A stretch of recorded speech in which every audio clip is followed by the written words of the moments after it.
నమస్కారం. Sunaina the original ఛానల్ని ఆదరిస్తున్న ప్రేక్షకులందరికీ నమస్సుమాంజలి.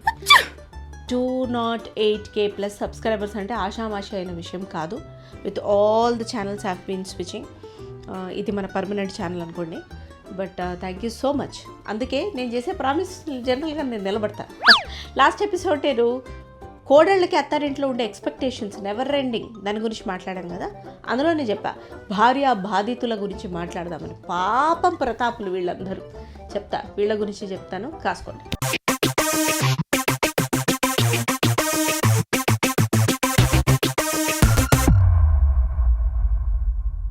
భార్యా బాధితుల గురించి మాట్లాడదాం అనగానే కెమెరా వెనుక దాక్కున్నటువంటి మా సినిమాటోగ్రఫర్ ఎవరైతే ఉన్నారో ముసి నవ్వులు చిందిస్తున్నారు. ఎవడో మన గురించి మాట్లాడుతున్నారు 2 రోజుల తర్వాత. బట్ దెన్ నిజంగానే సైలెంట్ టార్చర్ అనుభవించే హస్బెండ్స్ చాలామంది ఉన్నారు. ఆడవాళ్ళు చెప్పితే కక్కేసుకుంటే పక్కన పడిపోద్ది. కానీ మగాడు వచ్చి నా ప్రాబ్లం, నా భార్య మరీగా అవుట్ అయిపోతే నా భార్య నాతో టార్చర్ పెడుతుందా అని ఎవరో బెస్ట్ ఫ్రెండ్కి చెప్పుకుంటారేమో, కానీ నలుగురికి చెప్పుకోరు. చాలా తక్కువ మంది మగాళ్ళే వాళ్ళ పేరెంట్స్కి చెప్పుకుంటారు వాళ్ళ భార్య పెట్టే ఇబ్బందుల గురించి. చాలామంది మగాళ్ళు చెప్పుకోరు. ఎట్లా ఉందంటే అంత ఫైన్ అంటారు. ఇంకా ఉన్నారు, ఆ సంఖ్య ఉంది, చాలామందే ఉన్నారు. ఇంకా భార్యను కొట్టి తిట్టి హింసించే వాళ్ళు ఉన్నారు, నేను కాదని చెప్పట్లే. కానీ సైలెంట్ టార్చరు లేదా వైలెంట్ టార్చర్ అనుభవించే వాళ్ళు కూడా ఉన్నారు. ఆఫీసులలో సాఫ్ట్వేరే చేయని, హార్డ్వేరే చేయని, మార్కెటింగ్లోనే ఉండని, గవర్నమెంట్ జాబ్సే ఉండని, ఆఫీసులలో వాళ్ళకి పడే టెన్షన్ అంతా ఇంత కాదు. దానికి తోడు శాలరీ అద్భుతంగా అందరు ఎట్లా ప్లాన్ చేసుకుంటారు. మగవాళ్ళు అయినంత మాత్రాన ఫైనాన్సెస్ ఎక్స్ట్రాడినరీగా ప్లాన్ చేసుకోవడానికి రాకపోవచ్చు. ఉన్న జీతంలో భార్య, పిల్లలు, ఒక పిల్ల అనుకుంటే 2 రావటము, అనుకోకుండా మళ్ళీ ఇంటి రెంట్లు, రెసిషన్లు వేరే, పెరుగుతున్న ఖర్చులు వేరే, ఇంటికి వచ్చే చుట్టాలు వేరే, తల్లిదండ్రికి వచ్చే హెల్త్ ఇష్యూస్ వేరే. చాలామంది పిల్లలు తల్లిదండ్రి బాధ్యత తీసుకుంటారు మగవాళ్ళు. తల్లిదండ్రి వెల్ ఆఫ్ అయ్యి ఉండే పిల్లలు వేరు, తల్లిదండ్రిని చూసుకోమని వదిలేసే వాళ్ళు వేరు. కానీ చాలామంది మగవాళ్ళు తల్లిదండ్రి బాధ్యత తీసుకుంటారు. ఒకవేళ తల్లిదండ్రి ఫైనాన్షియల్గా సౌండ్ అయినా కూడా వాళ్ళకి వచ్చే హెల్త్ ప్రాబ్లమ్స్కి ఎవడు తీసుకొస్తాడు డాక్టర్ల దగ్గరికి? ఎవరుంటారు తోడుగా? నువ్వు కొడుకుపోయి ఆ మాత్రం చేయవా అని ప్రతిసారి వీళ్ళు వింటూనే ఉంటారు. సైలెంట్ టార్చర్ చాలామంది మగవాళ్ళు అనుభవిస్తారు, చెప్పుకోలేరు. ఇక హోమ్ మేకర్గా వైఫ్ ఉంటే ఒక రకం ఫైనాన్సెస్. వైఫ్ అర్నింగ్ ఉన్నా కూడా నా జీతం ఇది, నీ జీతం ఇది అని తేల్చి చెప్పే వైఫ్స్ కొల్లలు ఉన్నారు. వైఫ్ జీతం తీసుకొని అనుభవించే మగవాళ్ళు ఉన్నారు, నేను కాదని చెప్పట్లేదు. కానీ వైఫ్ 1,00,000 సంపాదించినా 2 లక్షలు సంపాదించినా ఏదో తన మూడుంటే ఖర్చు పెడుతుంది అంతే. తనకు కావాల్సిన బంగారం దగ్గర నుంచి బట్టల వరకు, కొత్తిమీర కట్ట వరకు మగోడే పెట్టాలి. అదేంటంటే నువ్వు మగాడివి కాదా? డైరెక్ట్గా మగాడివి కాదా? ఒక ఆడది ఎలాగైనా ఉండొచ్చు, నువ్వు ఆడదానివి కాదా అని పెద్ద పట్టించుకోరు. ఒకవేళ ఎవడో పుసుక్కున అన్న అందరు వచ్చేసి ఒకరికి 100 మంది అనేసి వాడి నోరు మూయించేస్తారు. కానీ ఒక మగాడు మాత్రం నువ్వు మగాడివి కాదా అన్న మాట అట్లీస్ట్ నాకు తెలిసి రోజులో 2-3 సార్లు వింటూనే ఉంటాడు. గట్టిగా వాడు ఏడవకూడదు, వాడి బాధను చెప్పుకోకూడదు. ఒకవేళ వైఫ్ అర్నింగ్ అంటే ఇదిగో నీ జీతం ఇంత ఇవ్వవా మనం ఖర్చు పెట్టుకుందాం అని అనకూడదు. వైఫ్ జీతం అడిగితే నామోషి. మరి అది ఎవడి కోసం సంపాదిస్తుంది? 1,00,000-2 లక్షలు పొద్దున పోయి రాత్రికి వచ్చి సాటర్డే సండే లేకుండా, అసలు ఇంట్లో ఎటువంటి సుఖ సౌకర్యాలు లేకుండా, మినిమం కూడా పట్టించుకోకుండా ఎందుకు మరి అట్లా లైఫ్? ఎవడు ఇష్టం వచ్చినట్టు వాడు కలిసి ఉంటాడు. అడిగి ఇక పెళ్ళెందుకు? బేసిక్ అర్థం చేసుకోరు. వైఫ్స్ అట్లా ఉన్నా కూడా ఎవ్వడు జీతాలు అడగకుండా అట్లా మేనేజ్ చేసేవాళ్ళు చాలా ఉన్నారు.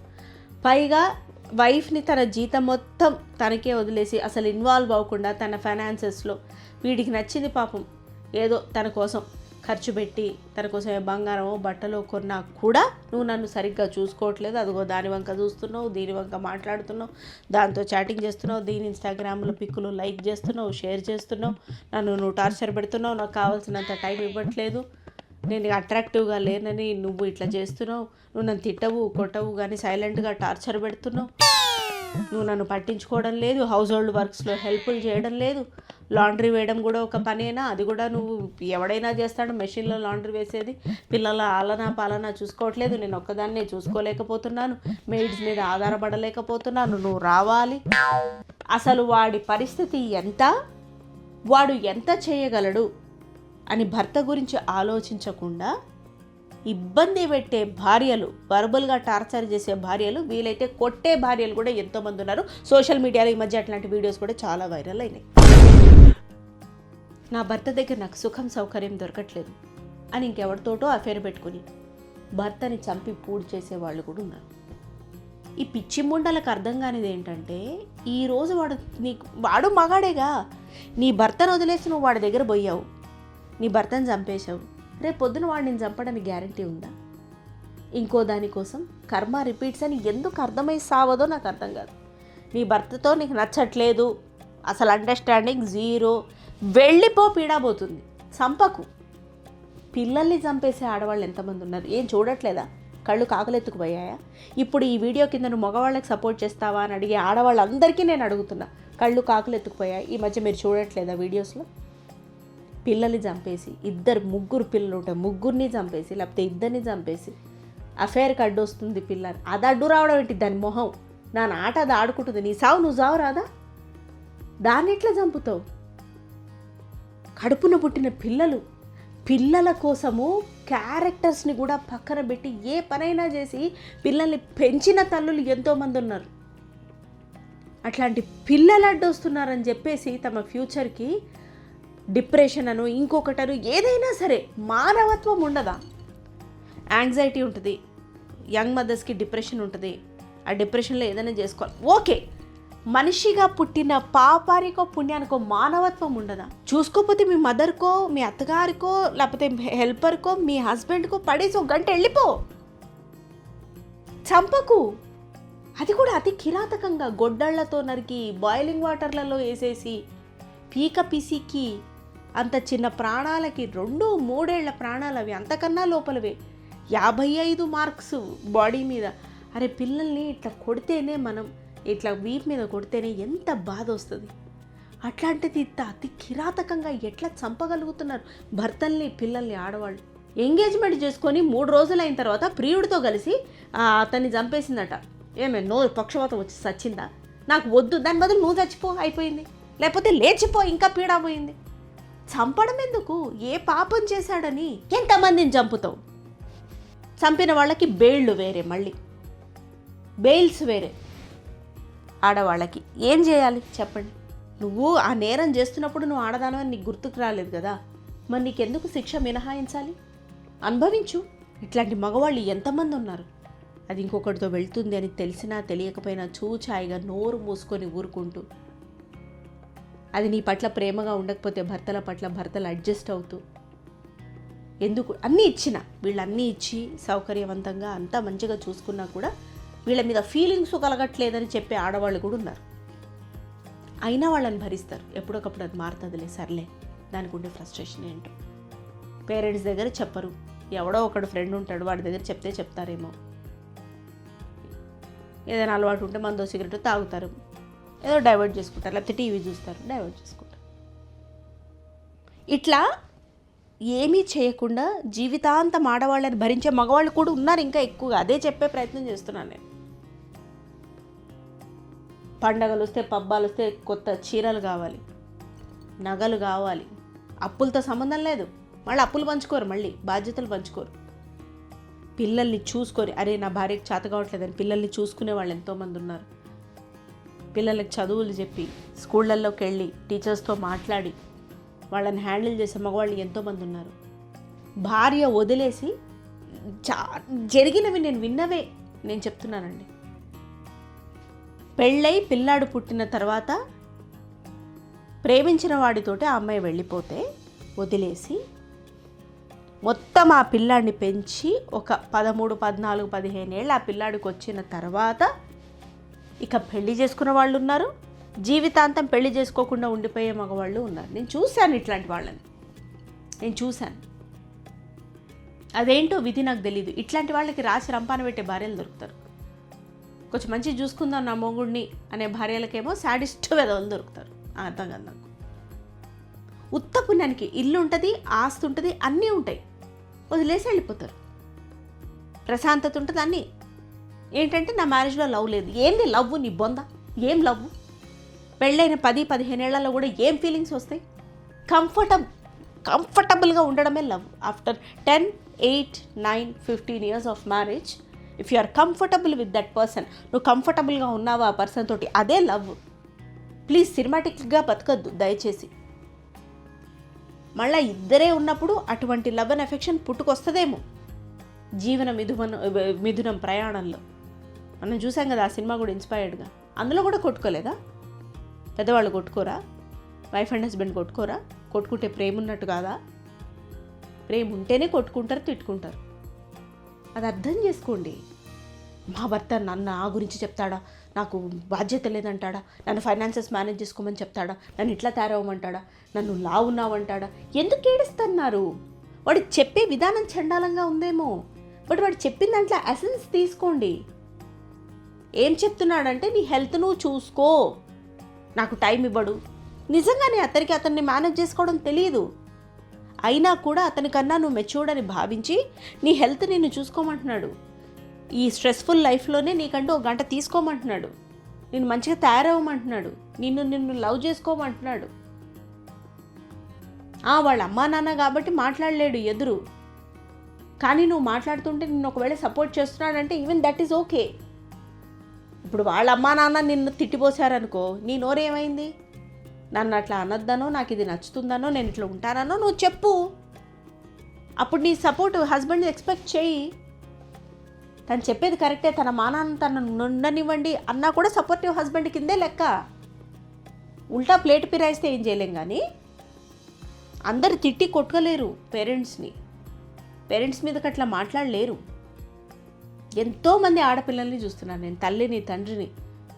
అలా మాట్లాడామంటే మొహం పగిలిపోతుంది ఏమనుకున్నావు అని మాట్లాడే పిల్లల్ని కూడా చూస్తున్నాను. తల్లనిందంటే ఓకే, పిల్లలకి కనీసం రెస్పెక్ట్ లేదా? అమ్మ అట్లా మాట్లాడకు, విసిగించకు అనేది ఎట్లుంది? మొహం పగిలిపోతుంది. నిజంగా కొడతావు నువ్వు? నీ తల్లి మొహం పగిలేటట్టు కొడతావా నువ్వు? ఆడపిల్లల అలా అండం చూశాను నేను, మగపిల్లల అలా అండం చూశాను. మేనర్స్, మినిమం మేనర్స్ లేదు. నేనైతే నిర్ణయం తీసుకున్నాను, పాటిస్తున్నాను కూడా. నీ హస్బెండ్ తోటి నీకు ఎటువంటి డిఫరెన్సెస్ ఉన్నా సరే ఎవ్వడికి చెప్పకు. ఎవ్వడికి, నీ బెస్ట్ ఫ్రెండ్కి కాదు, ఎవ్వడికి కాదు. నీకో తెలివి ఏడిచింది కదా, ఈ డిఫరెన్సెస్ ఉంటే ఎలా మేనేజ్ చేస్తే ఇవి పోతాయో తెలుస్తుంది.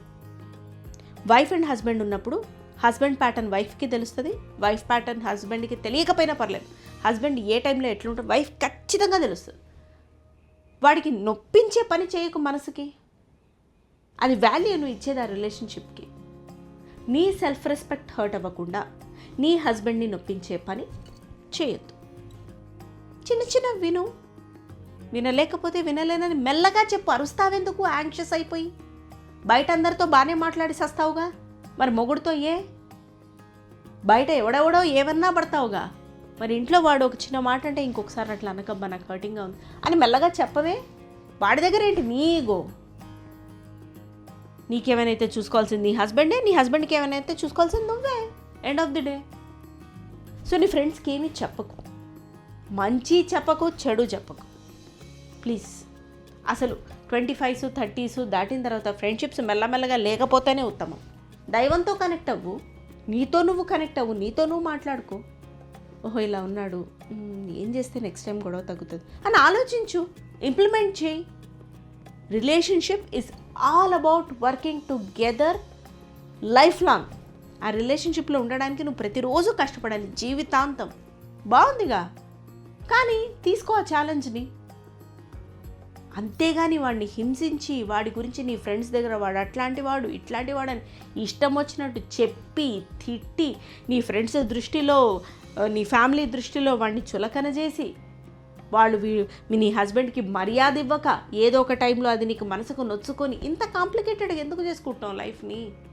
ఇట్లాంటి చెత్త కన్వర్జేషన్స్ కట్ చేయొచ్చు కదా.